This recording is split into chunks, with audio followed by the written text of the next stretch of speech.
Hi guys, welcome back to the channel. So last class we have started with amelogenesis imperfecta and we have seen that it is a group of hereditary disorder that alone or with other features such as epilepsy, taurodontism or sclerotic bone produces a defective enamel. और दो तरह के होते हैं, या तो hypocalcified होंगे या तो hypoplastic होंगे. Plasia refers to cells, number of cells, and calcified refer to the calcification of enamel rods. Okay, now subtypes हो सकते हैं X-linked recessive to X-linked dominant to autosomal dominant, and autosomal dominant will be the most common one. Okay, ये सब हम लोग last class में देख चुके थे. Now we'll continue this. In the defect with hypocalcified enamel rods, both the primary and permanent dentition appears normal at first. जो हाइपोकैल्सिफाइड type का डिफेक्ट है उसमें प्राइमरी और परमानेंट डेंटेशन नॉर्मल दिखेंगे पहले. However the enamel rods are soft, friable and do not adhere to DJ. ठीक है. In both defect the teeth become yellow and brown.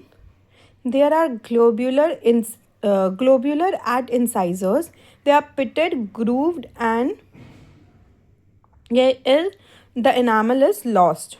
Okay, जो teeth होते हैं वो येलो और ब्राउन हो जाते हैं, pitted दिखते हैं, grooved दिखते हैं और enamel उनका lost हो जाता है. एंड जो incisors होते हैं वो globular दिखते हैं, appeared होते हैं.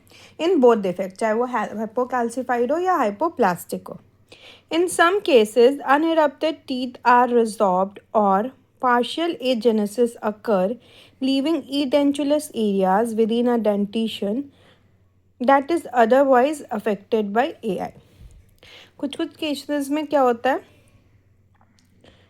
अनइरप्टेड टीथ जो होते हैं वो रिजॉर्ब हो जाते हैं या पार्शियल एजेनेसिस हो जाता है, आते ही नहीं है. Leaving edentulous areas within a dentition जो ऑलरेडी अफेक्ट हो चुके हैं अमीलो जेनेसिस इम्परफेक्टा से, उसमें ये सब फाइंडिंग्स भी और ऐड हो जाते हैं. Now coming to differential diagnosis, fluorosis. लेकिन फ्लोरोसिस का जो एनामल होता है वो हार्ड होता है, वो सॉफ्ट नहीं होता. ब्राउन डिस्कलरेशन होता है उसमें भी, लेकिन एनामल हार्ड होता है. Dentinogenesis imperfecta, examination of enamel pulp chamber obliterated. Enamel से हम लोग डिस्टिंग्विश कर सकते हैं. और डेंटिनोजेनेसिस इम्परफेक्टा में we have seen pulp chamber obliterated होते हैं, इसमें नहीं होते.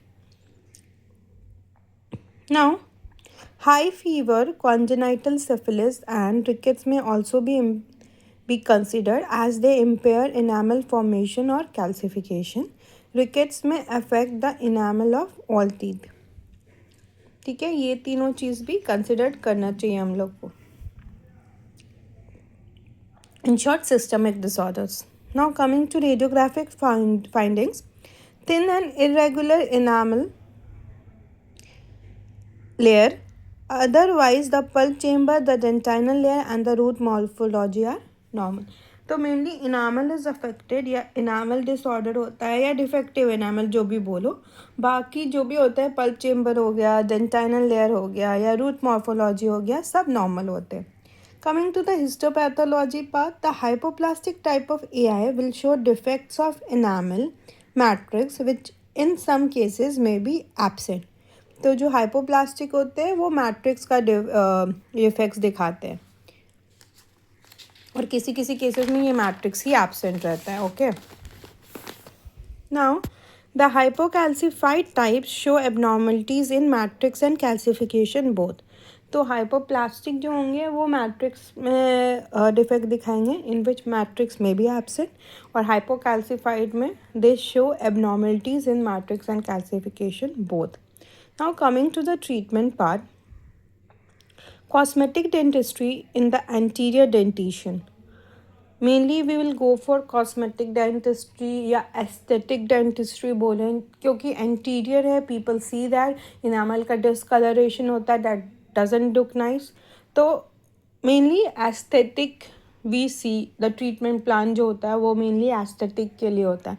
सो cosmetic dentistry in the anterior dentition and occlusal coverage in the posterior, because functional teeth होते हैं और पोस्टीरियर में हम हमेशा फंक्शन पहले देखते हैं और इंटीरियर में aesthetic is required. That's all for today. We'll be continuing and starting the next topic in the next class. Till then, like, share, subscribe and comment. Bye.